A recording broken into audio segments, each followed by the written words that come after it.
Hello and welcome to 2CrazyMedia. I'm your host Matthew, this is your co-host Jason, and welcome to our very early Game of the Year nominee prediction video.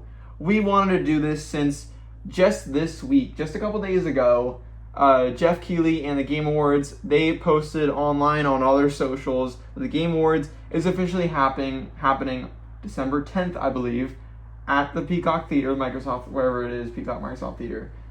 And to save the date and get ready. So we thought it's halfway through the year, a little bit past halfway through the year now. We've got a ton of games that have already released, and we're about to get into a crazy wild release schedule with the coming months. So I say let's have a fun video where we basically go over our very early Game of the Year nominee predictions. Obviously, these are our own subjective lists. This is not like, oh, this is what it's going to 100% be. These are our own opinions. Mm-hmm. I'm sure, because obviously we don't know. We wanted to kind of do it a fun way where we both don't know each other's lists. We have both kind of black highlighted each other's lists and we'll kind of reveal it. So when you guys find out each of our lists, that'll be the first time hearing about the other person's list as well. So we kind of wanted to keep it a fun little secret, and because we feel like some of our predictions may be similar, but we may have some different ones as well. And I'm sure many of you will also have different predictions as well. And we're not saying that any of you are wrong with your own predictions. This is just the fun of it all. And, we'll only truly see who is right and who is wrong once we get to the actual nominee announcements later on this year. Mm-hmm. But yeah, we just want to have this fun video. We're going to start with us going one by one of our 6 predictions for a Game of the Year nominees, and then once we go through our 6, and maybe we pick which one of our list is more, we think is more realistic, could more happen, is more likely, then I've got a huge master list of a bunch of games that have come out this year that I feel like I want to talk about. I want to discuss their chances of getting onto the 6 nominees. So there's not much else to say. I feel like most of you, if you're watching this video, I feel like you have a pretty good handle on what the Game Awards, Game of the Year nominees are. It's always 6 games every single year nominated that have released this year. In this year, the cutoff is usually mid to end December. I know many people say, oh, but that stops GTA from being nominated. There is no way that GTA 6 is going to get cut off this year. That's like cutting off your golden goose. I'm sorry, but no. Like, GTA 6 is not going to be cut off. And yeah, I'm sure that'll be a game we've both nominated. Yeah. We both have predicted, because it's not getting cut off. Like, it's not. Jeff Keighley is not going to do it. He knows the power of how big GTA 6 would be on that stage the year it releases this year. So yeah.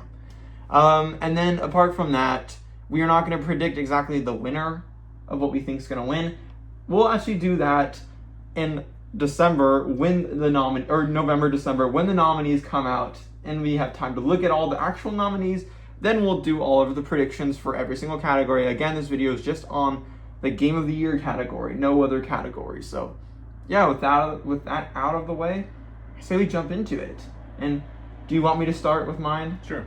All right, I'm going to start with mine, number 1. And just as a disclaimer, we could have my number 1, a game that I placed as my number 1 spot could be placed in your number 4 spot. And this just is how it is how it is that way. And the way we numbered this list, at least for me, I didn't number it. Yeah, me neither. Order of what I thought would the win. ones that come up exactly. Exactly what I did. I kind of tried to start with.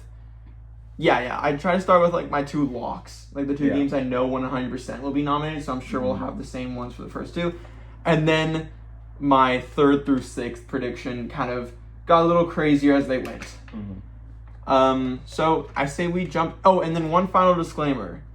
I don't know if you did this, but I told you that I personally did, and you could also do it once, where we had, say one of us was 50-50 on one. Because I'll be honest with you, when I got to my 6th prediction, I was really 50-50 on 2 games. And I'm like, this could be, or I could see this, and I'm equally as just like lost on which one. And so I put it down as a sort of a 50-50. We both have, I told you could do it. I don't know if you did it. Don't spoil it yet. Don't spoil it if you did a 50-50 or not. But yeah, and I'll kind of give my explanation as to why I'm kind of between the two games that I do 50-50, because there's a reason why those two games are matched together. Yeah. So yeah, I say let's just jump straight into it. Should I go first? Yeah. With my number one. Alrighty. So my first prediction for the game of the year is obviously Resident Evil Requiem. This is a no-brainer. I feel like if we're talking about if there is one game that is already released that is a 100% lock, I'm talking a lock. There's no doubt in my mind that this will not be nominated. It's Resident Evil Requiem. Yeah. Like, this game, obviously one of the first games to come out this year in the end of February, and was just a massive, huge success, both critically and also commercially. This game has sold an insane amount of copies, has done insanely well for Capcom, but it's also reviewed extremely high. Look, it may not have as high review scores as something like Resident Evil 4 Remake or Resident Evil 2 Remake. It's still, every single Resident Evil game since like RE Village has been nominated. Or RE2 actually, because RE2 came out before Village, right? Village. Yeah. Was after RE2. Yeah, and so every single Resident Evil game after Resident Evil 2 Remake, like apart from like the multiplayer spin-offs and Resident Evil 3 Remake, have all been nominated for Game of the Year in the subsequent years they released. Resident Evil 2 Remake, Resident Evil 4 Remake, Resident Evil Village, and is that it? Yeah. Those four have all been nominated for Game of the Year. Obviously, the Game Awards and the people who vote, the media, they love Resident Evil, which is obviously, and I think Resident Evil Requiem is one of the best Resident Evil games, and I think a lot of people have said that in their reviews. Yeah. A lot of people have stated, and we're not talking hardcore Resident Evil fans who may say that Resident Evil 4 is better, or Resident Evil 2 is better, or other games in the series may be better. We're talking about the critics. Again, another thing to kind of, if you may not know, the people who vote on the Game of the Year, and just the Game Awards in general, is not the public. It is a set group of press and media, and just people in the media. Usually you got some YouTubers, some outlets, some news outlets, and some other stuff in there as well. And they all get to decide on the Game Awards. And so even though maybe some Resident Evil hardcore fans may not love Resident Evil Requiem compared to other games in the series, it's the critics we're talking about. And the critics all unanimously loved Requiem. And a lot of them saying it is their favorite Resident Evil game. So that's why I fully think this is a lock. I mean, for me at least, this is a no-brainer for me. If I were to choose a game that was out right now, it would be between this game and another game I'll talk about shortly after that I think should be nominated and should win. Because this game is a masterpiece and it will 100% be nominated, and yeah. We will 100% see Resident Evil Requiem on that stage. Yeah. And come December. That is my already released lock. That is a lock, 100%. So, yeah, you want to get into your first one? Sure. I feel like there won't be much to talk about with this one. Yep. Because I also put as my number one Resident Evil 9. Yeah. So, I mean, like you said, I think this is guaranteed. Mm-hmm. Every single RE Engine Resident Evil game since 2 has been nominated. I'm not sure if 7 was, but I think it started with 2. 7 was not. So, yeah, I think this is guaranteed, especially with the reviews the game got and how good the game is. Me personally, I think out of every game released this year so far, I think this is the one that's most likely to win. Mm-hmm. And I hope it wins, because seeing a Resident Evil game win Game of the Year would just be game-changing for the franchise, and I think they deserve it for being able to create a Resident Evil game that basically has everything in it. So yeah, you kind of said everything already. I really want this to... this is guaranteed to be nominated, yes, and 100%. I honestly hope it wins, at least as of now. Yeah. This is a guarantee, and like you said, I think this, as of what is currently been released, I think this is the front runner for taking the win. But again, we're not predicting the win today. That we're just predicting the nominees, and this is the lock. This is the guaranteed that's already the games out of the games that have already released this year. This is the one that is it may not be your favorite game. That's totally fine. Again, another disclaimer: Resident Evil Requiem may not be your favorite game. Your favorite game that has released this year may not even be on either of our lists, and that is totally a normal thing. I have most of my top 5 is not on my list of this year, and that's just because what I like may be different from just what is game of the year. You could love a game that most critics say is a 7 out of 10, but it'd be your favorite. So yeah, just want to put that out there. Also, we're just going off of essentially what the critics are going to say and all that stuff. This is not a subjective list in the sense of what we want to win game of the year. Yeah. Alrighty, shall we move on to our second? Mm-hmm. And I think when I talked about how my first 2 are both like the 2 biggest locks of the year, like these 2 we will see on the stage this year 100%. And this is one I already kind of said in the beginning of the video would be there, so might as well talk about it now. Grand Theft Auto 6. There's no questioning. I had the whole conversation, had the whole thing at the beginning of the cutoff date. I don't think GTA 6 is going to get cut off. Jeff Keighley would be crazy to cut off something as big as GTA 6. This is not only the biggest release of this year, it's like the biggest release of this decade, if not the biggest release of biggest video game release of all time. There's never been a video game that has been this anticipated, this hyped up by people, and just has garnered this level of attention from just the wide public. And so I think for that alone, GTA 6 deserves a nomination for just what it has garnered before even release. And it's at the end of the day, it's Rockstar, and Rockstar doesn't disappoint. Yes, some people may have way too high of lofty expectations, and some people may expect GTA 6. I've seen people who expect this game to be a full life sim. I've seen people expect this game. It's not. It's going to be just GTA 5, but on a crazier, bigger level. It's not going to be like GTA RP. You're not getting role-playing. You're not getting, you can play as a cop, or you can do this. You can't, I don't think you you're can do gonna, that already in GTA 5 if you really want to. In online, yeah, if you want to buy like a cop car, but it's not going to go to the levels that people think it's going to go to. Mm-hmm. People are. I've seen people expect like the most immersive game they've ever played. No, it's not going to be immersive life sim. It's not that. This is going to be GTA 5 and Red Dead Redemption 2. Elements taken from each of those games, put onto another level with new features as well. But still, even with that, I think critics understand that. I think at the end of the day, the people voting do understand what to expect from GTA 6. And might even be lowballing it. And this game is going to review well. This game is, there's no doubt in my mind this game is going to be disappointing or it's going to be bad. I think this game is going to be amazing. I think it's going to be the 10 out of 10, the masterpiece, considered one of the greatest games of all time that people are expecting from it. The people with the normal set expectations. I think this game is going to be a masterpiece. There's I don't think Rockstar has all the time and money in the world. They are not going to drop a game that is disappointing or bad or not on a level they can drop. Yeah. People have said before GTA 5, well, this game might be disappointing. People have said before Red Dead Redemption 2, this game might be disappointing. Both of those launched 10 out of 10s across the board, 2 of the highest rated games of all time. There's no doubting that GTA 6 will not be on the same level of those, if not even better. Mm-hmm.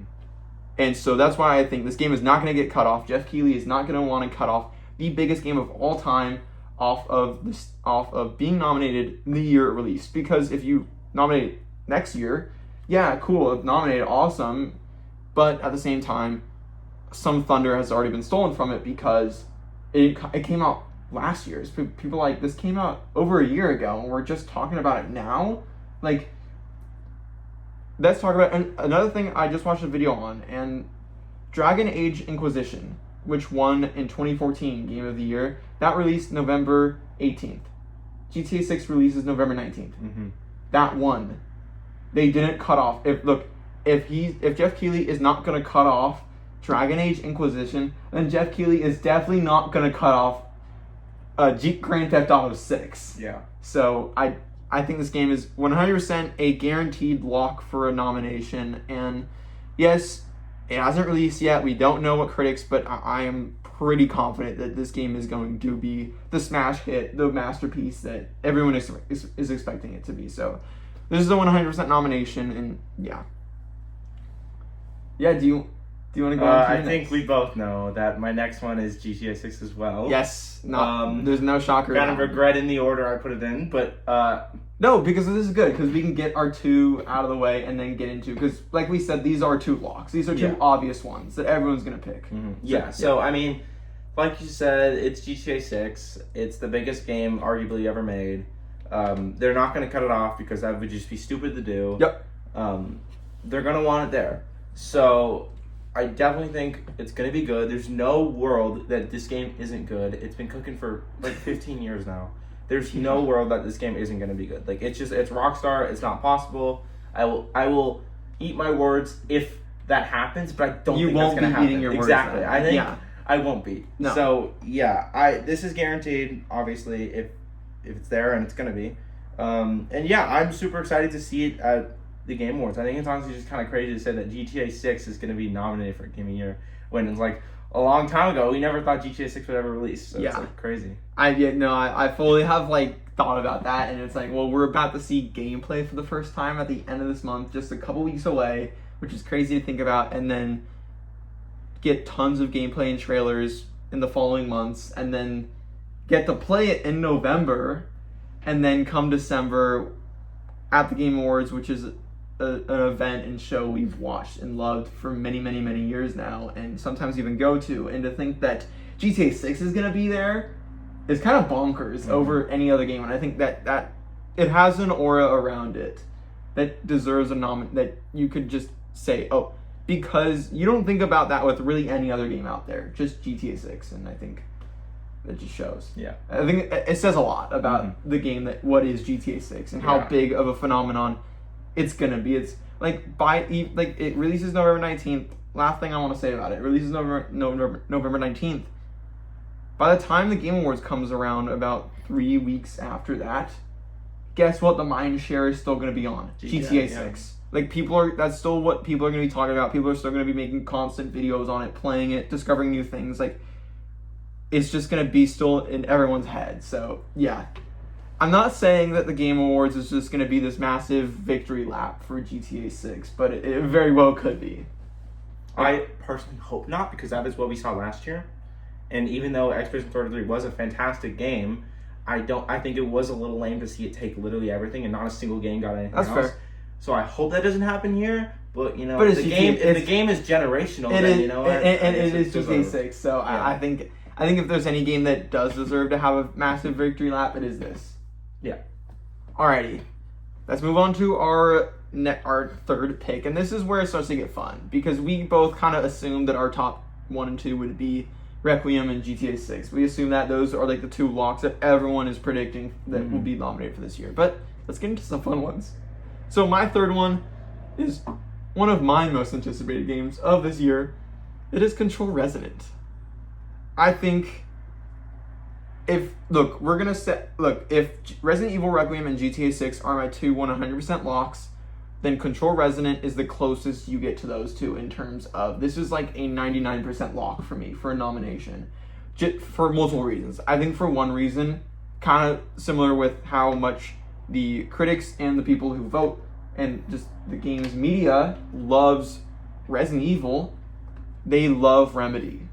Remedy is such a beloved, this like developer darling in the game space. Of so many people love them for their creativeness and just ingenuity and everything they do with their games. It's just on another level, and putting the player and the audience first and all that stuff. I think that's what Remedy's so good at, and just getting weird with direction, all that stuff. And I think Control Resonant looks, well, from what we've seen, looks amazing. I think this game looks extraordinarily good. It looks like another banger, another masterpiece from Remedy. You know a Remedy game is going to be good when the whole time you're watching trailers and gameplay snippets, you're just saying, whoa, the whole time, whoa, that's insane. No one does it like Remedy in terms of just craziness, the craziest stuff happening on your screen. Like the weirdest stuff happening, stuff that you could never think, how could a developer do that? How's that possible? Remedy does that stuff. Control, fantastic game. Was nominated for Game of the Year. It didn't win, but it was nominated. It was one of the 6 nominees. Alan Wake 2 didn't win, but was nominated. Some would say it was possibly even the second up, or the runner-up behind Baldur's Gate 3 that year. At least for me, it was my game of the year. I love Remedy. This is also coming out of a place of Remedy is my favorite developer. I think everything they put out is a masterpiece, unless it's that one Control multiplayer game they put out that was really bad. We don't talk about that. We don't talk about that one. That one doesn't exist. That does not exist. Sorry I even brought that up. But yeah, Control Resonant, this game looks like a masterpiece. It's my most anticipated game of the year, and I'm not going to count GTA 6 because that's everyone's most. It's kind of cheating to say GTA 6 is your most anticipated game of the year, because how could it not be? So I just kind of say it's Control Resonant because this game looks amazing. I cannot wait for it. It comes out next month, and previews, the people who have played it said this game is amazing, and going from sort of a third-person shooting combat in Control to this melee combat in Control Resonant.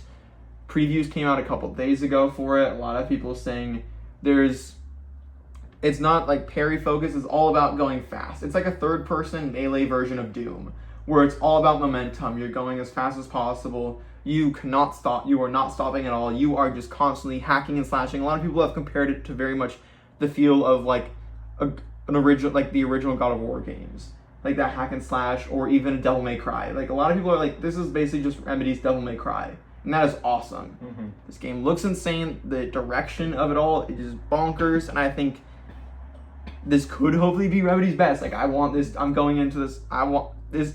I'm not expecting that because I don't want to go in with too high expectations personally. But I would love for this to be like, what if this is Remedy's best? What if this overpasses Alan Wake 2 for me, which is one of my favorite games of all time? And I think if there's one game to do it, it is Control Resonant. I can't wait for this game, and I think the critics and the people voting for the Game Awards loves Control Resonant. They love Remedy, and I think this game is going to be that awesome, massive review darling that people expect it to be, and it's going to review easily in the 9s and 10s when it comes out next month. I'm pretty confident on that. I think this game is going to be a masterpiece. So that's why I think it's going to be nominated 100%. Remedy's last two games were, so why shouldn't this also be? Yeah. Alrighty. Do you want to move on to your third? Alright, what is your third? Do you remember off the top of your head? Probably not. Okay, let's see.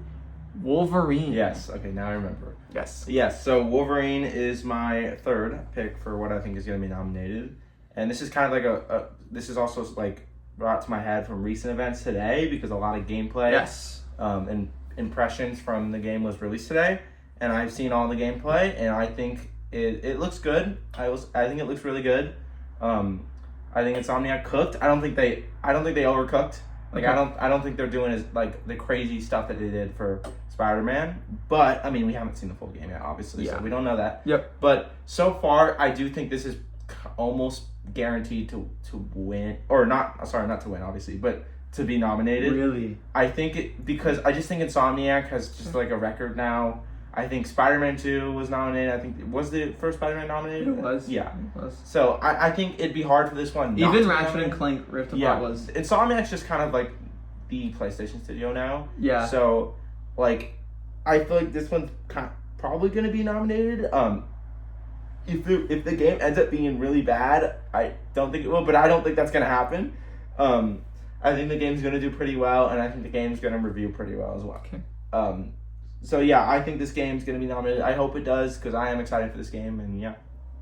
Okay, interesting. Maybe I'll have it on my list, maybe I won't. I have a feeling you won't, but we'll see. Really? Okay, we'll see.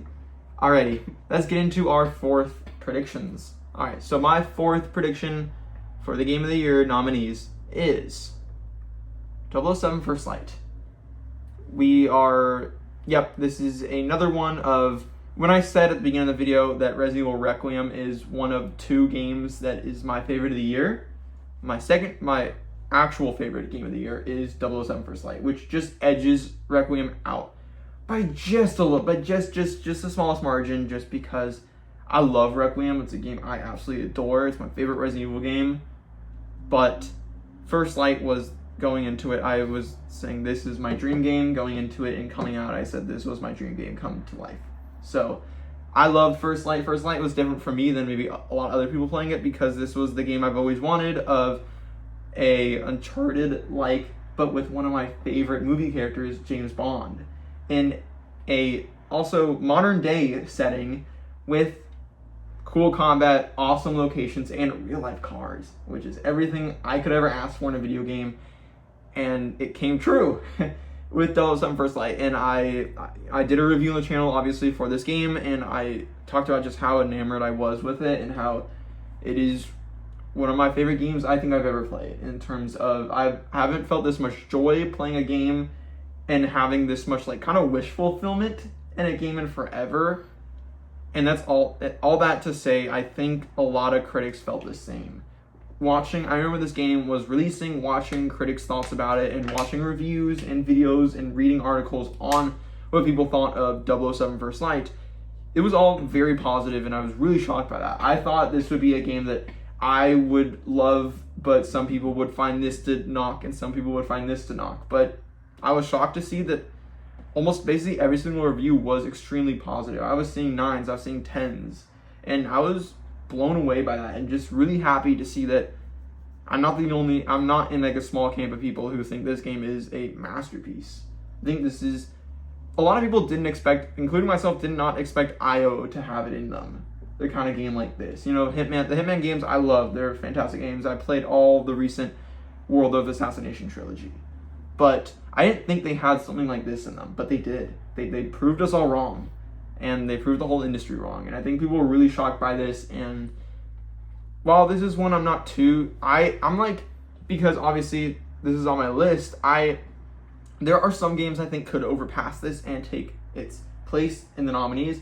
But I do think that the Game Awards like to obviously reward the franchises they love and the studios they love that put out Game of the Year quality games time and time again. But they also love to nominate studios and game franchises that haven't been on the stage before. It's always nice to see an underdog story unfold. And I think having IO on that stage for the first time is something maybe the industry might see and say, hey, that's cool. Even if this game doesn't have nowhere near as high of a chance of taking the win as the 3 games I've mentioned before on my list, I still do think the critics are going to want to almost reward the work that IO put in. And what's the best reward to get? A nomination in the 6 Game of the Year nominees. So I think 007, I think we will see it on that stage come December. The reactions of it releasing and the people saying when it released, this is one of our 6 nominees. So many people out there said when this game came out, so many critics said, this is the first game I've played this year that feels like a true Game of the Year winner. So I think and I don't think people are gonna forget that come December or come voting. I think this is gonna be one of the 6 on that list. And I'm really hopeful for that, because if it is, I'm gonna have a hard time not voting for this to win. Yeah. Just out of love for this game. So yeah. Do you want to go on to your next one? Sure. Alrighty. Your 4th, do you remember what this one is? I think so. I think it might be Phantom Blade Zero. Wow. Yes. So this is one that has very recently been brought on my radar. Yes. Because they just released a long trailer for it with a lot of new details and pre-orders. Yes. And, I feel like the thing with this game is that it looks like, I feel like a lot of other games we kind of get a lot of the time. Yeah. But something about the game to me feels like this is almost going to be a sleeper hit that when it comes out is praised to the level that E33 was last year and could be on that level. Like I would not be surprised if this is a game just like that where it doesn't have that many people talking about it, but it just sweeps everything because it's so good. Just like E33, that people don't give it a chance, but once they give it a chance, like they love it and they totally agree with that it deserves all the awards. Like I mean, it's a little early to say, but I think this game looks really good. And I think this could potentially be one that could be nominated. It'd be really cool. And also, they got Donnie Yen to play the villain, which is also very cool. Very cool. So yeah, and this is a game that's been in the works for a while now, and I know, like in 2024, I think they were supposed to release it, but then it got pushed back by 2 years now. We've been seeing this game for a long time. And it's finally coming out in not too long from now. So yeah, End of October. Yeah. So this definitely, I think, could be a sleeper one that might be just come out and is loved and praised and could be nominated out of nowhere. So yeah, we'll see. Interesting. Okay. Shall we move on to our fifth? You know what's really funny about that? Is that your fifth? Really funny? Phantom Blade Zero is my fifth. And I think for similar reasons that you just said, I as well watched that 11-minute long trailer that came out just a couple days ago. When it came out, before that trailer had not much interest in this game. Same. As just like you, I'm not the biggest Souls-like person, and I thought this was a Souls-like game from what I've seen. So from what I've seen, I was like, oh, this is a Souls-like game. This looks like a Souls-like game. Not gonna be my thing. And then I watched that 11-minute trailer, and then I listened to a couple of YouTubers talk about it, and I kind of realized, I don't think this is a Souls-like. I don't think it is. This is a hack and slash. Yeah. It may have hard boss fights. It may have some difficult moments, but this is not a Souls-like. This is not about slow combat. This is just like kind of Control Resonant, moving quickly and moving fast and keeping that momentum up. And yes, you are waiting for parries and waiting for blocking, but something about it. And even the developers said, we're not making this to be a Souls-like. We're not making this like that. This is different. And this game looks different. And just like what you said, I'm watching that 11-minute video and I'm saying, this really does, at least I get the vibe, I get the feeling that this is the E33 of this year. Yeah. This is the game that people saw a trailer for, people have seen trailers for, and a lot of people are very excited. Obviously, in 2024, we got the trailer at the Xbox Showcase for Expedition 33. It was the first reveal of it, and I remember many people saying this was their game of the show. This game came out of nowhere, blew everyone away with the look of it, the feel with like, oh my god, it's a turn-based game, but it looks insane. I've never seen a game look like this. And people came out of that, obviously, the first time we got the reveal of Expedition 33, with a certain feeling about it. And little did people know it would sweep the Game Awards, but people at least came out with a feeling of this game is going to be something big when that was revealed a year before it came out. And I get the same feeling with Phantom Blade Zero. Every time we see something new from the game, every time we see a new trailer, a new look, a new snippet of gameplay, a new preview opinion piece by someone playing it at some gaming convention or something, everything comes back. It really has this, I get this feeling that this is going to be something bigger than anyone expects it to be. And I think this is going to be the Expedition 33 of this year. It's going to come out, review extremely well. I could see this reviewing in the low to mid 90s. Like, I could see this game being like a genre-defining game of like, oh my god, this game perfectly mixes combat feeling with an amazing story and just this look that is indistinguishable from anything else. And this game like has to be nominated and could even win.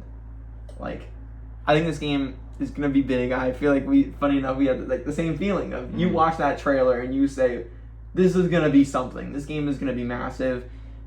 Who knows? It could be a massive flop when it comes out. I mean, this isn't the only time that a trailer came out for a game that looks amazing and the game comes out and it's just not worthy of like being nominated. Exactly, and we can't say like the thing with like Control Resonant and Resident Evil and Grand Theft Auto is that like we know what these studios can do. We know what Rockstar can do. We know what Capcom can do. We know what Remedy can do. We haven't seen really much from S Game before. This is their big come up, and it's just very similar with Sandfall in Expedition 33. So that's why I'm really excited. That's why I want to add it to my list, because I think if there's one sort of surprise nomination, it's gonna be Phantom Blade Zero. Yeah, I think this game is gonna be a big deal, and yeah, I could see this definitely being. I think it's gonna be nominated. I think this game is gonna be massive when it comes out. And I at first wasn't gonna check it out, but now I'm like, because there's been rumors floating around that we were supposed to get a demo when the 11-minute trailer dropped. It didn't drop, but there's some rumors floating around there. People saw a demo on the PlayStation page, and then it got quickly taken down. We're going to see, there's a state of play coming next week on the 17th for this game. A dedicated state of play for Phantom Blade Zero. I think we're going to get the demo then. And is the game on Xbox? No, it's just on PlayStation. It's just on PlayStation. So, I think it's PlayStation and maybe PC, or it might be a console. I think it might actually be a console exclusive. This game would be a pretty big deal for PlayStation if it does well, and I think it's going to do well, and I cannot wait to try that demo out, because if it is good and if I do enjoy it, it's going to be a similar thing with Onimusha where I will be picking this game up. Like, if I like that demo, and I don't think it's that hard, I'm picking this game up 100% because it comes out end of October, which is I don't have much games coming out after the first week of October. I don't have anything coming out actually that I'm looking forward to after the first week of October, and then obviously this is the last big game coming out before GTA 6. So yeah, it'll give me some games to play before. It'll give me something to play before Grand Theft Auto 6 comes out. But yeah, that's my prediction. I find it funny that was also in your list as well. So it looks like we're pretty confident on Phantom Blade Zero being there. Alrighty, what is your fifth? Do you remember? Mine is also kind of a sleeper hit. It's one that I haven't even played, but it's one that I've watched you play. Wow. And that is Saros. So this is from the studio that made Returnal, which people loved, and people I feel like love Saros pretty much the same. And I honestly feel like most people aren't going to expect this because it did come out a little while ago. Mm-hmm. So I feel like people aren't are forgetting about this one and are sleeping on it. And the fact that other games have come out this year, other games will come out, so this has no chance. I actually think this does have a chance. I just think because of the genre it's in and how unique it is compared to other games, I do think that it probably will be nominated. I just think it makes sense in terms of will it win. I don't know, but I do think that it has a pretty fair chance of getting nominated, and that would be really cool to see. Yeah, it's a game that I feel like almost went underappreciated. I don't know if you agree with that, but it was very underappreciated. Yeah. This game was underplayed and underappreciated. Yeah, I feel like not enough people played it as much as they should have. Yeah, I love this game. It's in my top. And maybe I'm part of the problem because I haven't played it either. But maybe if it wins Game of the Year, I will definitely play it. This game is in my top 5 or 6 of the year. So this has been a banger year for me for video games, obviously. But this game is close to my top, one of my favorites. This game is amazing. I was not expecting to love this game as much as I did, since I wasn't the biggest fan of Returnal, but I love this game, and yeah. But is it gonna be my 6th place? You know how much I love Saros. Yeah. Finished it in just a couple days. I absolutely adore that game. Do you think it's gonna be my number 6? I just want to ask you, do you think it's my number 6? I don't think so. Okay, but since we're on our last one, let's predict each of ours. So, what do you think my 6th prediction is? And remember how I said I had a 50-50? Yes. I have a 50-50 here. I couldn't choose between the two. So, what do you think these two are? Yours is probably a sleeper pick, if I had to guess. I don't know. I don't know a specific game, but I would say just guess what the two are. What at least one of the two. Maybe Nintendo announced earlier in the year the Ocarina of Time remake, possibly. Even though we have no details on that game, so who knows. Okay. But it could be that, maybe something else, maybe Forza. I hope. Okay. But that's what I'm gonna say. Okay. Well, I'm going to reveal one game at a time. For my first game on this list, out of this 50-50, and I'll explain why after I explain the first game. And then I talk about both games, why I put them in a 50-50 position. This is a game that you have on your list as well. Oh. I haven't named yet. Wolverine. I think I could, to kind of argue why I can see Wolverine being nominated, just like what you said, it's Insomniac. Similar to what we said about Capcom and Rockstar Games and Remedy Entertainment. Insomniac is another studio that the critics love and put out consistently good games every single time they release a new game. And Insomniac is very much like you said, PlayStation's possibly their best studio in terms of just putting out games at such a good pace that are so good. Their last few games, every single one of the last couple of games, Spider-Man 2, and Ratchet and Clank Rift Apart were all nominated. None of them won, but they were all nominated. And even though Miles Morales wasn't, but that was also a smaller title. Game. Yeah, it was a smaller title. I think Wolverine, on a similar level to those, I think it's Insomniac. They haven't put out a bad game so far. So I don't think that Wolverine is going to be bad at all. But the reason why I put it 50-50 is today, as of the day we are recording this, and it coming out on Thursday, August 13th, we got media previews. People got to play it a couple weeks ago, and today was the day that they got to share their impressions. The embargo released, and they got to talk about the game, give their thoughts on what they played, and also a bunch of gameplay footage has come out now for Wolverine. And I'll be honest with you, if that hadn't come out today and we recorded this a day before, it would not have been a 50-50. Wolverine would have been in my top 6. But what had come out today was a little more down than I thought. I heavily disagree with you. Really? Yes, while I do think that it's not on the level of what we've seen from Spider-Man games, I mean, those games are just full-on spectacles. I think not only have we not seen the full game, but I think it looks really good. I think obviously Insomniac's going for a more grounded take on their superheroes when we're more used to this wild Spider-Man stuff that they do that's so good. They're doing a lot more grounded. I think it's really cool. Yes, I agree that the combat seems to look very similar to the Spider-Man games. But to be honest, if it's not broke, don't fix it. No, it's not that. I've heard a lot of people say that the combat is nowhere near as good as the Spider-Man games. The combat is a step down because with the Spider-Man games, the great thing about those games is that you had almost this freedom when it came to combat of you don't just have to do the web zip to them by using triangle and then punch them a bunch with square, which is what Wolverine is. You lunge into them with triangle and then you beat them up by slamming square. And that's most enemy combat. It seems like, and obviously there are some, like there's a tornado slash that we saw and a couple other moves. But we didn't get to see everything because at the end of the day, it's previews and there's a whole skill tree with new moves to unlock.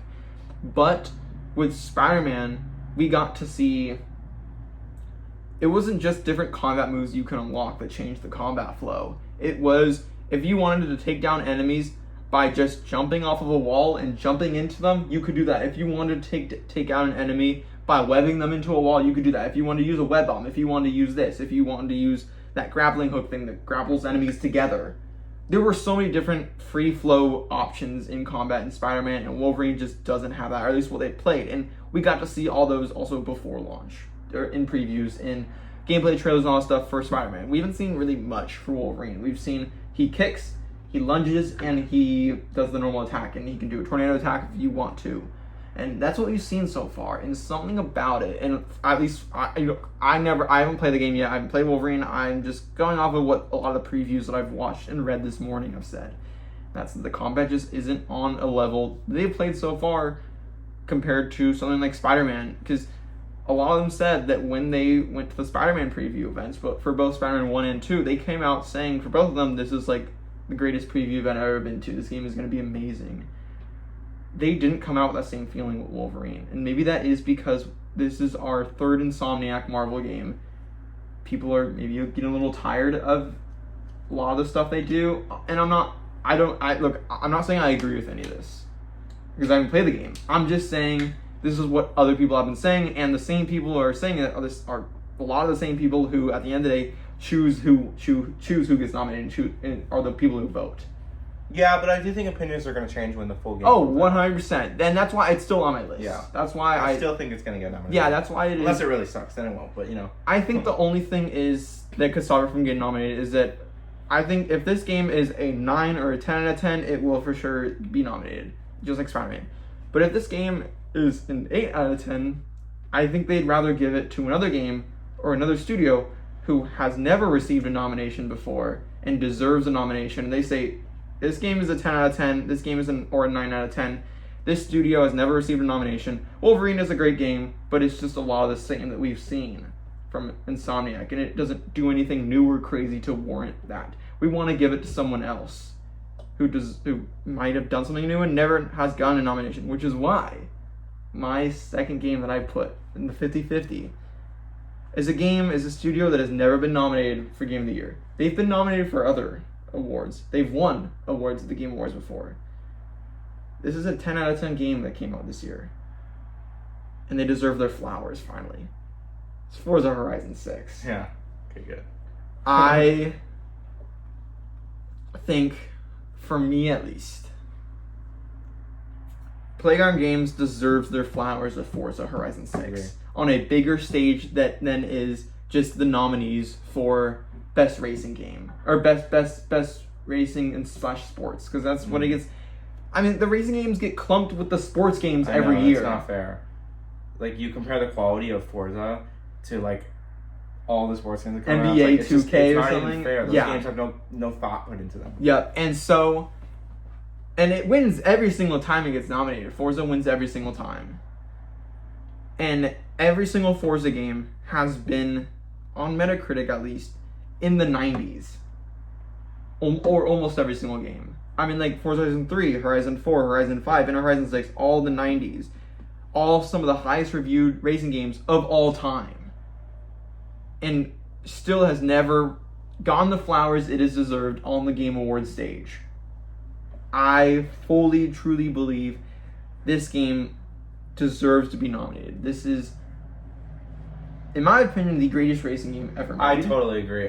This game is literally the greatest. It's the best racing game you're probably ever going to get until Forza 7 comes out. Yeah. Like, this is peak game design. Like, this is peak. It takes what was already a 10 out of 10 game with Forza Horizon 5, which I think before that was the best racing game ever made, and somehow improves on that in ways you did not expect it to, and is a better game somehow. And people thought, how could you do that? But from a fan of Forza, I can confidently say it's a better game from Forza Horizon 5, and I love Forza Horizon 5. But I think Forza Horizon 6 is the best one, and I think it is the best racing game, and I think it deserves the flowers. And seeing the Wolverine, not the disappointing reactions coming from it, but the very just, I'm not underwhelmed, but I'm not overwhelmed. I'm just whelmed. Like, it was good. It looked good. It looked like a good game, but it just looked good. It didn't look amazing. It didn't look like Game of the Year quality. Like, this is going to be like, oh my god, this is a masterpiece. Another Insomniac banger. Mm-hmm. And that's why I think Forza Horizon 6 could slide on in there and take its place. I think if there's one game on my list that I named, all these 6 games that Forza Horizon 6 could take, it's Wolverine. And so that's why I clumped the two together. Mm-hmm. I think Forza Horizon 6, they deserve it. This game got 10 out of 10s across the board, and you can't say that, oh, it's not played by as many people as the rest of these games. Yes, but it was played by a lot of people. I mean, Forza is played by... No, I'm talking critics. I'm sure they played it too. Yes. A lot of critics. And Forza is a game that a lot of critics will even say, and a lot of people that are voting on these will even come out and say, Forza is like the one racing game franchise I play, because it is like the one racing game franchise that has the ability to get non-racing game fans into racing games. Yeah. But only Forza, because this game is more than just a racing game. It's more than just that. And I think it finally deserves the spotlight. It deserves its time in spotlight. And while I don't think it's going to win, I think out of all 6 of these games, it has the least highest chance of winning. But I think it deserves the nomination. There are plenty of games every single year that gets nominated, and it's like, well, that's not going to win. Like, there's no way that this game that was nominated is going to win against half of the other games on this list. Like, I'm sure every single year you can name one game from each of the 6 nominees or 5 nominees back in the day when it used to be 5, that you could say, okay, this game had no chance of winning against the rest of them, but I'm glad it's up there. It deserved to be up there, and I think Forza Horizon 6 is that for me. This deserves to be up there. This deserves the flowers, and I would be so happy to see Forza Horizon 6 on that stage. It would make me so happy, and I think it's possible. I really do think it's possible. So, yeah. Alrighty, I'm going to try to guess your number 6. Okay. I'm between Forza Horizon 6, because obviously I know you love it as well. I know it's a game you adore. Yeah. But I'm also maybe thinking 007. So, let's see. So, mine is a game that I personally... Whoa. Mine's a game that I put this one because it's one I really want to see get nominated personally. And I don't know necessarily. I'm not like 100%... Like, there might not be that high of a chances of this getting nominated, but it's one I really want to see. And call me a glazer of this studio. I don't care. I am. It's Pragmata. It's crazy. 2 Capcom games. I think that if I'm being realistic here, I think they're probably going to want to choose only one Capcom game, and it's going to be RE9, obviously. But I really enjoyed this game. I thought this game was awesome. I thought there were some things they did here that were better done in this game than in RE9. Yeah, so I would agree. This game was so much fun. The story was fine, but it's really just the gameplay that I think is so special. It's not unlike anything I've ever played before. And I think just for that alone, it deserves to be considered, because the gameplay is so special and so unique, and it makes me want a sequel to this game that's even longer. Yeah. and I just love the world. I love the environments, the characters, and the gameplay. Obviously, it was a lot of fun. I really enjoyed this game. I hate that I was kind of late to playing it because I played it like a month or two after it came out, and I really regret that. But I'm glad I played it because I really loved it. And yeah, I don't know if this one's going to be nominated, but I honestly really hope so. It'd be pretty crazy to get 2 Capcom games. I do think that that's a little crazy and unfair to other studios, but I mean, they have been cooking. Yeah, they have been cooking. So yeah, I'm so shocked by that. I was not expecting because I knew you were gonna put Forza, and I didn't want to go basic. Okay. And something that I think is more realistic. I wanted to go with more fun ones. So yeah, I'm shocked. I am shocked. And now, before we jump into this big massive list and talk about a bunch of games, I kind of want to go through each of our lists and each talk about the games we didn't like. Since I want to give my point on why I didn't put the games you put. Just go over that before we go over the rest of the games that we didn't put at all, that neither of us put. So we both put Resident Evil 9. We both put GTA 6. Obviously. I put Control, but you didn't. Yeah. Why not Control? I did not put it, but I do think that if it's good, it's going to get nominated. I agree with you. I just didn't put it because I want to put something else. That's fair. But I think that's a pretty fair assumption that it's probably going to get nominated, just with Remedy's track record and what people have been saying so far. But yeah. Okay. Valid. You didn't put 007 for the same reason? 007 was one I considered putting there. Okay. Because I also think it deserves to get nominated. I think it will be nominated. I don't think it's going to win, unfortunately. Yeah. But I think it honestly deserves it because getting a James Bond game is just crazy. And it was great. People loved it. So, yeah. It was a better story than most of the Bond movies we've done. It did everything you wanted from not only a Bond video game, just a Bond story in general, which is pretty funny. It did things better than the movies. It was a perfect look at Bond. And I think that the game... obviously, Game of the Year needs to be both games that have great... Everything is good. It can't be like... A game nominated can't be like, oh, the combat was amazing, but the story wasn't that good. Then I feel like that doesn't deserve to be nominated compared to games out there that did everything really good and didn't get nominated. It's like... Well, that kind of sucks. And I think 007 is... It does everything. The story, the combat, everything, the set pieces, just... Everything is fantastic in my opinion and fully deserves that nomination. Yeah. Okay, we both put Wolverine. We both put Phantom Blade Zero. Yes. It seems to be very confident on that one. I find it very funny that you put Phantom Blade Zero. I didn't know that was on your radar. Yeah, after watching that trailer, it definitely got on there. It's definitely a sleeper. I was shocked by that one. I am glad though that it's on your radar because this game is going to be big news. Okay, you put Saros and I didn't. Yes. I love Saros. I think it's an amazing game, one of my favorites I've played so far this year. But a big thing you gotta consider when talking about nominees for the Game Awards is what has been most played. Yeah. And the amount of people who have played it. And a crazy thing that was on neither of our lists, because I don't think you can count Phantom Blade Zero as an indie game necessarily, is we don't really have any indie games on our list.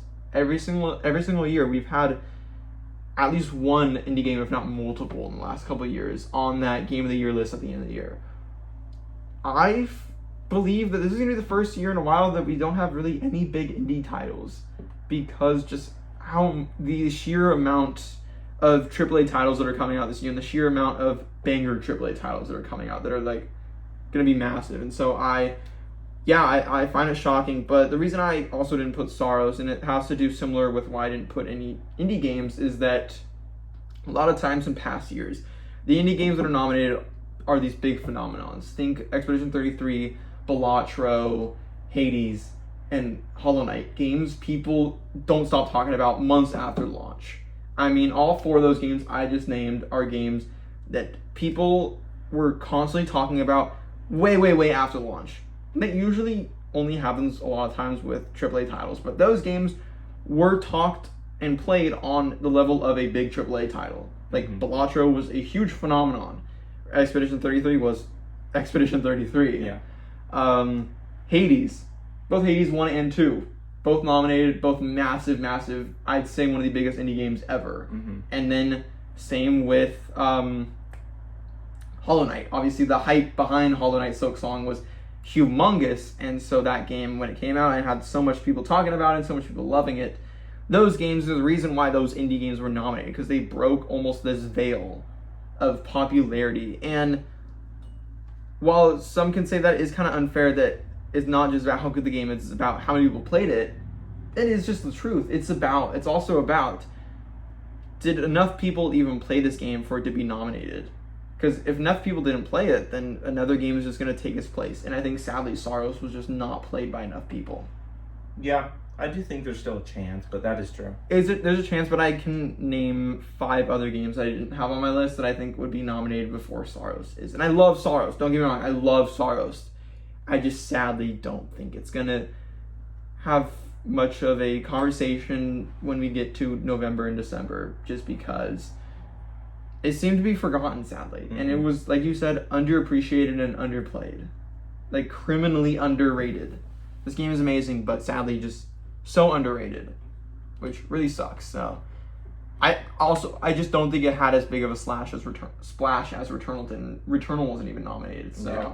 It didn't have the splash that game did, and I think it needed a bigger splash than Returnal did. I also think it needed better reviews than Returnal, and I think the reviews were about the same for both games. So that's why I don't think it's going to be nominated. And then for Pragmata, I agree that it's not going to be nominated. It's just that this game was played a lot. This game, original. Unlike Star Wars, this game was played by a lot of people. It has the popularity behind it, but I don't think it is on the quality or level of quality as the rest of the games I put on my list to be nominated. Don't get me wrong. Pragmata, also one of my favorite games I've played this year. I love Pragmata. I was the one who got you into Pragmata. Yeah. I think this game is a masterpiece. I've made a video on the channel already, how much I love this game. I think this game is fantastic. It's so good. Capcom cooked with this, and like you said, I think there are things Capcom did better in Pragmata than they did with Resident Evil Requiem, even. Yeah. But when you're talking about the whole complete package of Pragmata, that story really brings it down. I think there's enough in this game to bring it down. I don't understand your hate for the story. I thought the story wasn't anything special, but it wasn't bad. Exactly. It's nothing special. It's nothing to write home about. But I also think, to be speaking nominated, from like the biggest RE9 fan, I don't think that story is like amazing. Yes, but I think it's a much better story. I think it's a much better story.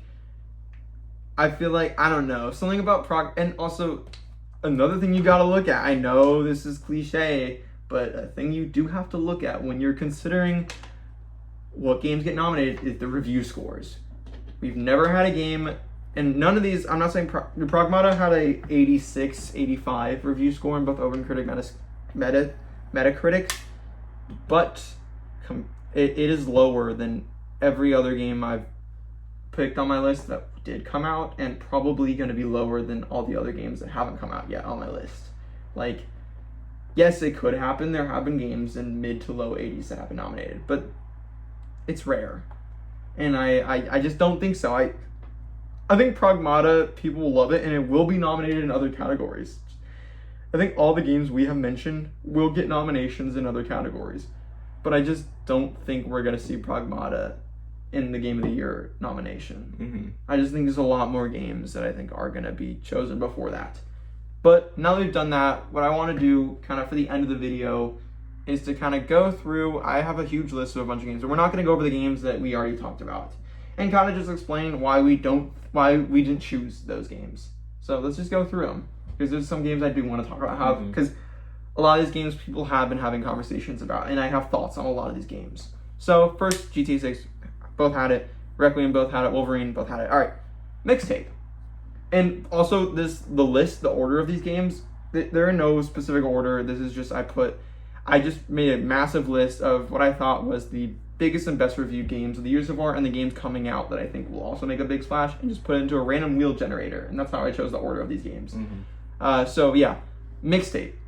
Reviewed extremely well, but I think controversy around it, and also the game it will not see a nomination at all. This game will not be nominated. I think it is a good game for what it is.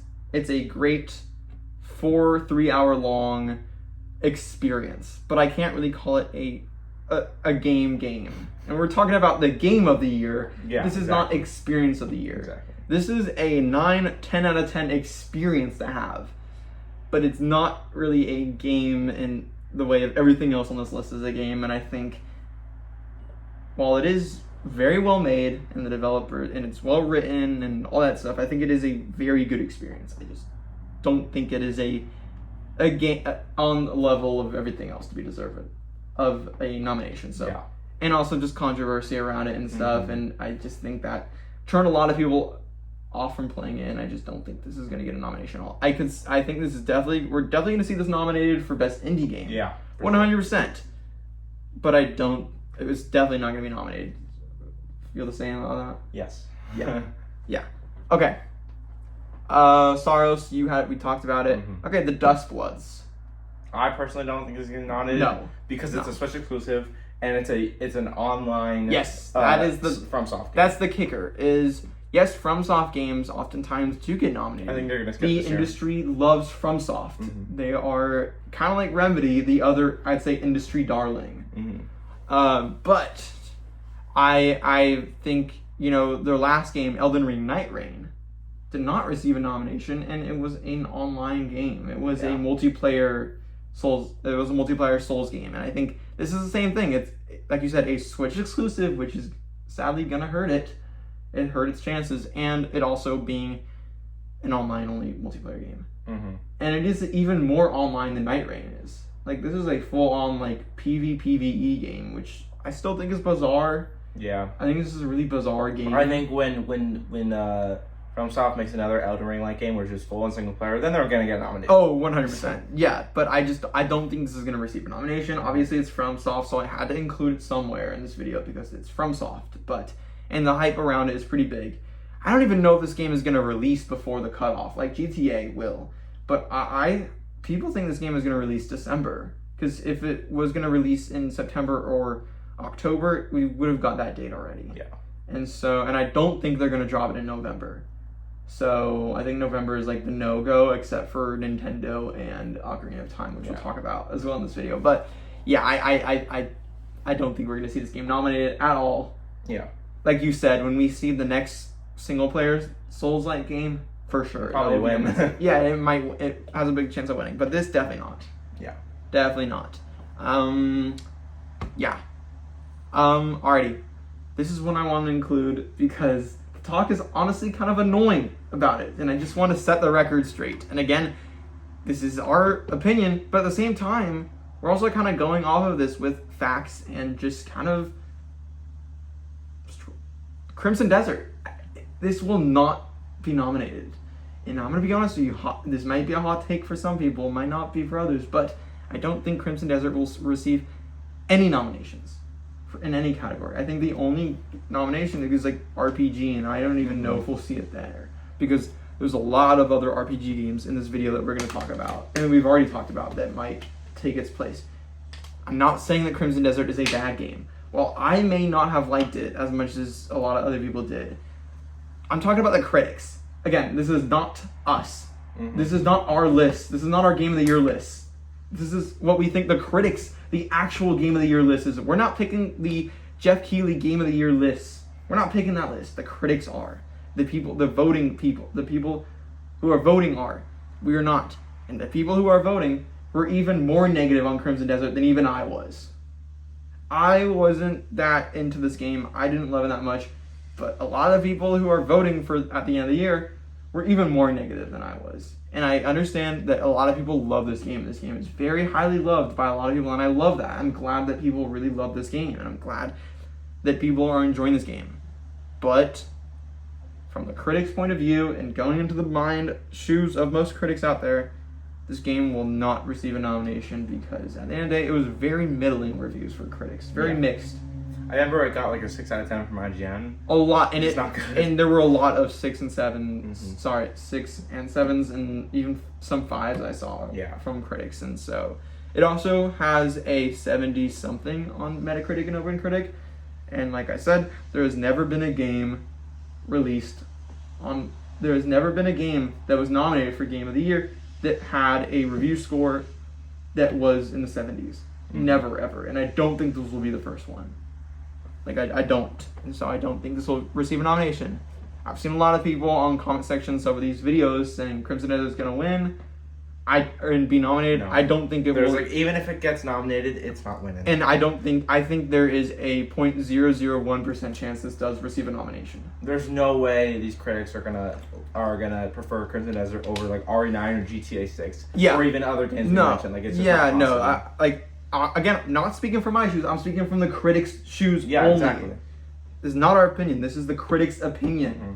No, it's not happening. Yeah. That could be said about, honestly, a lot of games on this list. Okay, the next one. Forza 6. We talked about that. Hopefully. Phantom Blade Zero, talked about that. Big Walk. Just made a review on it earlier this week. Both loved it. Gave it a 9 out of 10. You gave it an 8 out of 10. I think this game is what many people are considering to be one of the best multiplayer games of the year. But I don't think it will receive a nomination. It's, again, kind of like similar to Mixtape. Not big, and I just don't think it's... No, it's definitely not... No. There's like a 0% chance of it getting nominated for Game of the Year, but I think 100% chance for Indie Game. 100% chance this will be competing with Mixtape for Indie Game of the Year. And, I personally... And maybe even multiplayer. I could even see this getting in other categories apart from just Indie. I could see this game getting a couple nominations. This game is extremely good, and I don't think it's going to be nominated for Game of the Year, but... I think it will be nominated in a couple other categories. We talked about Control. Alright, Mina. Forza Horizon 6 and Mina are the two highest rated games in the year. At least on Metacritic. And also Big Walk as well. Both at 91s. So, obviously Forza 6 being up there, it should be. It's the highest rated game of the year. It should be on that list. Not at 6. But with Mina, though, and this is the same thing I said about Saros, it just was not played by enough people. It was not. Mina is a fantastic game, don't get me wrong. This game is amazing. This will 100% be competing with Mixtape and Big Walk for Indie Game of the Year. I could see this one winning. Out of those three, at least. This game is going to be nominated in other categories. But it will not be nominated in Game of the Year, only for the fact that the other indie games I've mentioned that have been nominated in the past. Again, Expedition 33, Hollow Knight Silksong, Hades 1 and 2. I just think, unlike the indie games in the past, even Balatro, that were nominated, those games were talked about for months following. And a lot of those games, Hades 2, Expedition 33, even Balatro, are still talked about and played to this day on a wider level. I don't see anyone talking about Mina anymore. There were a lot of people talking about it when it came out at the end of May. But after that, I haven't seen much since. And that's why I just think we're not going to see it. Because just like with Saros, it just doesn't have enough people talking about it. It doesn't have that popularity push to push it into the 6. And I think the popularity does help a lot. So, yeah. What do you think about Mina? Agree. I'm going to be honest, I don't know much about it. No, I don't think it's I do not think it's going to be nominated for Game of the Year. Indie Game, guaranteed. Yes, 100%. Okay. Zelda Ocarina of Time. I've seen a lot of people predicting this will be nominated. Obviously, it's very early to tell. We don't know anything about it. Ocarina of Time, one of the most beloved games ever made. I mean, ever made. You had so many people when this was revealed at the Nintendo Direct just a couple months ago. People were freaking out. People are like, oh my god, this is my favorite game ever made. Can't wait to re-experience this game again. Though I'll be honest with you, I don't think this game is going to have the big splash that people expect. For one reason only. I think people are going to be disappointed. And yeah, let me say this. Remakes have been nominated a lot of times. We've seen both Final Fantasy VII remakes nominated. We've seen every single Resident Evil remake apart from 3 nominated. We have seen a lot of remakes nominated, but what those remakes are very different from the original. They take the original, they bump up the graphics, but they do a lot more than just a graphics overhaul. Like the Final Fantasy games, they completely transform. They're changing the story. They're changing the gameplay. They're in 3 parts now. They're changing everything. The Resident Evil games have changed a lot of those. Yeah. The gameplay is totally different. The story is even changed in some areas. Those games are almost completely different from the original It's a modern counterparts. retelling, but different. Yes. Yeah. And I think that Ocarina of Time, while it's going to be a great remake, it's not going to be a remake on the level of those games. I think this is going to be a remake on the same level of what it is as a remake of like a Black Flag, where it is the same game, just a graphics overhaul. And this is all predictions from me. This is all speculation. This game could come out, be totally insane, be like, oh my god, they've transformed Ocarina of Time into this, oh my god, this is, how could they take one of the greatest games ever made and make it even better? Like, oh my god, this is insane. Like, it could be that. It very much could be that. But at least my prediction is it's not going to be. And this is going to be on a similar level to Black Flag Resync that we got last month, where it is a big graphics overhaul, and that's about it. With some modern controls to make it feel better to play, feel modern to play. But with just kind of not much else changes to it. Like, I don't think they're changing the story. I don't think they're going to change how the game feels to play in just gameplay mechanics. I don't think that's going to be changed. I just think it's going to be the graphics overhaul and maybe make it feel just up to modern standards. But still, it's going to be the same game. And I don't think it's going to be enough where I think people are going to love this. People are going to play this and absolutely love it because they love Ocarina of Time. But I think they're going to say, well, this was amazing, but I just can't nominate this. It shouldn't be nominated. It was the same game. It'd be like, let's just nominate the original Zelda Ocarina of Time then. At least with Final Fantasy VII remakes and the Resident Evil remakes, they're very different. They're very different from their original counterparts. So I just think that's my prediction with Ocarina of Time. I know it's a really hot take opinion on it. That's how I think it's going to play out. And also, I think this is coming out in November. I think this is going to be like... Look, Nintendo, while many people like to joke, Nintendo isn't afraid of GTA. Nintendo is afraid of GTA. Everyone is afraid of GTA. Nintendo is no different from everyone else. I think Nintendo is afraid of GTA. But I do think they are still going to release in November. I don't think it will be released a week apart, but maybe 2 weeks apart. So, what do you think about Ocarina of Time? Yep. But it is too early to say. It's just so early. We haven't seen anything from it yet. Who knows? This could be this masterpiece, insane thing. It could receive a nomination, but I just don't think so. Next game, Blood of Dawn Walker. The Blood of Dawn Walker. Not the Dawn Walker, just the Blood of Dawn Walker. I keep getting confused with that. When previews came out about a month ago, people were really, really high on this game. People were saying, wow, this game is really living up to expectations and will most likely even succeed expectations. If opinions during previews are going to be as high as opinions when the full game releases. Like, this game obviously has been having a lot of very, very positive opinions on it from people who got to play and got to see and all that stuff. But I just don't think it'll receive a nomination. I just want to put it here because this game, other than Phantom Blade Zero, the other one, like that kind of mystery game from a sort of new studio that comes out of nowhere and says, hey, we're making a new game. It's on the Game Awards stage, or it's on a big stage, a big showcase. Take a look at this. We've got a lot of great developers here. And comes out, and, after Expedition 33, you got to take these, AA games and really say, hey, there's a chance. And I think, just like with Phantom Blade Zero, I think Blood of Dawn Walker does have a chance. But I don't know. I think I'm less confident on that. Mm-hmm. Yeah. Even though I'm sure it's going to review well. Or at least I hope it does review well. Alright, the next game, Fire Emblem Fortune's Weave. The new Fire Emblem game, obviously the last Fire Emblem game reviewed very highly. Very well beloved. 3 Houses. People love that game. And the new one coming out just next month. This game also had previews today. Also came out the same time as Wolverine previews did, and guess what? People are saying this game is amazing. People are saying this game is insanely good. The people who got to play it are shocked by how much content is in this game, how good the story is, how compelling everything is in this game, how great it all feels, and people are saying this is even better than the last Fire Emblem game, which was already extremely high received. So, yeah, if this game, look, I just didn't put on this because I don't know enough. I don't know much about it. I don't know enough about it. But I could see this one sneaking into the top 6 just because the previews, the opinions that came out today were extremely, and I mean extremely positive about. Like whoa, this game is going to be really, really special when it comes out. So yeah. I'm guessing you probably don't know much about it either. No. Okay.